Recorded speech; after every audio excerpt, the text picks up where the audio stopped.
करावे कीर्तन, करावे कीर्तन, करावे कीर्तन, करावे कीर्तन.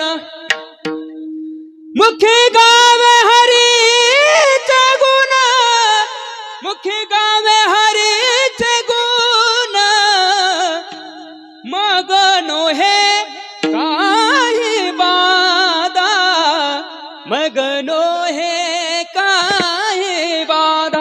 करावे कीर्तन. मग कीर्तन जर या मृत्यू लोकामध्ये अतिशय सोपं साधन सांगितले. नामसंकीर्तन साधन पै सोपे. कारण कृतयुगामध्ये भगवंताचं ध्यानाने भगवत प्राप्ती होत होती. त्रेतायुगामध्ये यज्ञ यागाने भगवत प्राप्ती होत होती. द्वापार युगामध्ये पूजा पाठाने भगवत प्राप्ती होत होती. आणि या कलियुगामध्ये जर भगवंताची प्राप्ती करायची असेल तर अतिशय सोपं साधन सांगितलंय. कोणतं? नामसंकीर्तन साधन पै सोपे. आणि किती सोपं? तुगा म्हणे सोपे आहे सर्वाहुनी, शहाणा तो धनी घेतो. ऐक नाही, अतिशय सोपं, सगळ्यांपेक्षा सोपं.